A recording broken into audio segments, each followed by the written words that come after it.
Assalamualaikum warahmatullahi wabarakatuh. Alhamdulillahi rabbil alamin wa bihi nasta'in wa ala umuri dunya waddin. Assalatu wassalamu ala asrafil anbiya'i wal mursalin wa ala alihi wa sahbihi ajma'in. Amma ba'du. Segala puji bagi Allah Subhanahu wa taala yang telah memberikan kita beribu-ribu nikmat, di antaranya nikmat iman, Islam serta nikmat sehat walafiat. Salawat dan salamnya tak lupa kita curah limpahkan kepada nabi besar kita, yakni habibina wa syafi'ina wa maulana Muhammadin sallallahu alaihi wasallam, yang telah membawa umatnya dari masa jahiliyah menuju zaman Islamnya.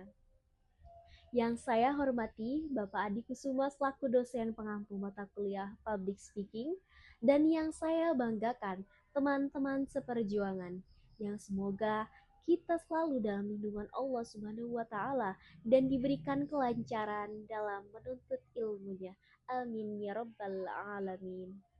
Baiklah teman-teman sekalian, pada video kali ini saya akan mengulas kembali materi yang telah disampaikan pada perkuliahan public speaking. Nah, teman-teman, pada perkuliahan public speaking kemarin membahas terkait bagaimana teknik-teknik dalam mengelola acara. Nah, ada beberapa hal yang perlu kita perhatikan, yaitu teknik dasar dalam mengelola acara. Apa saja teknik-teknik dasar yang dapat kita ketahui untuk mengelola dan mengatur acara? Nah, yang pertama yaitu pahami acaranya. Nah, kita sebagai pemandu acara, pengelola acara harus mengetahui tema acaranya seperti apa, tujuan acaranya seperti apa, alurnya bagaimana. Nah, hal-hal tersebut harus kita ketahui sebagai master of ceremony atau moderator gitu contohnya.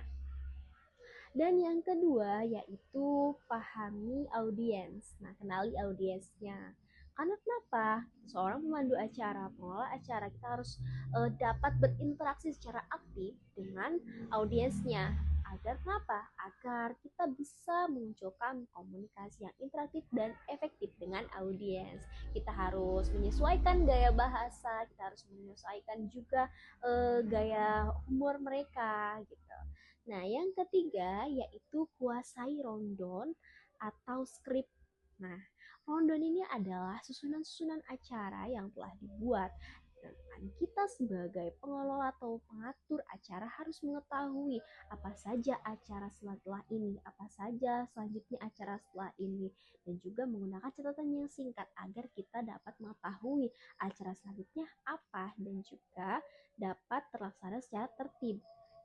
Nah, selanjutnya yang keempat yaitu penampilan di atas panggung. Sebagai pemandu acara, kita tentunya selalu berpenampilan yang rapi. Karena kenapa? Karena kita selalu ada di depan para audiens. Tentunya penampilan yang menarik dan rapi adalah suatu kunci supaya kita percaya diri.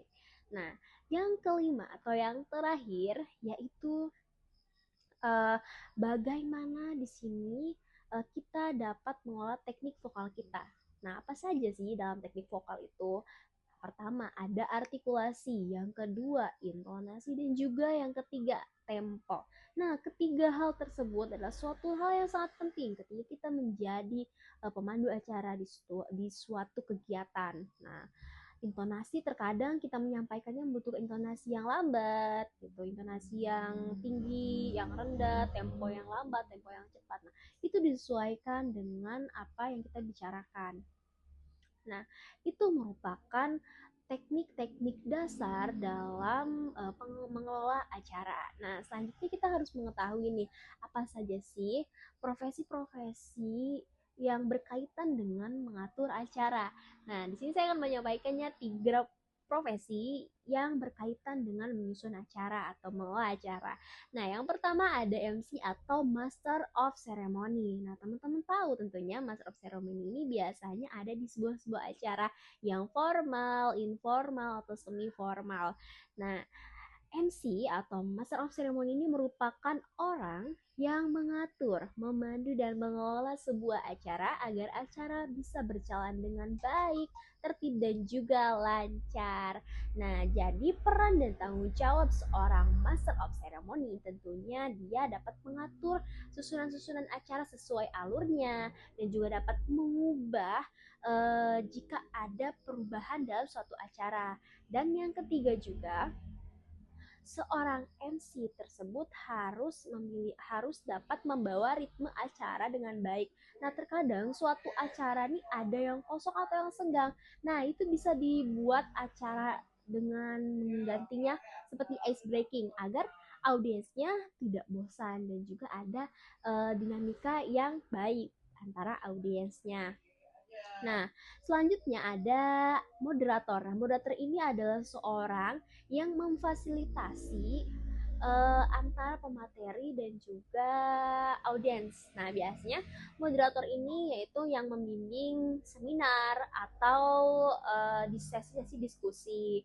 Nah, peran tanggung jawabnya tadi yaitu memfasilitasi antar pemateri dan juga audiens dalam sesi tanya jawab atau dalam sesi berbicara. Nah, yang ketiga ada announcer. Nah, announcer ini adalah seorang penyiar informasi. Biasanya kita temukan announcer ini di sebuah televisi atau di sebuah radio. Nah, peran dan tanggung jawab apa? Yaitu menyampaikan informasi gitu dan juga tentunya nih seorang penyiar ini harus bisa melakukan teknik vokal yang sangat baik. Karena kenapa? Karena kan di sini kita hanya berfokus pada suaranya saja, misalkan di radio ya. Nah, bagaimana seorang announcer ini dapat menyampaikan informasi dengan artikulasi yang jelas, intonasi yang tepat, dan juga tempo yang sesuai. Nah, itu merupakan materi yang saya peroleh dari mata kuliah Public Speaking. Nah, semoga bermanfaat. Kurang dan lebihnya mohon maaf. Wassalamualaikum warahmatullahi wabarakatuh.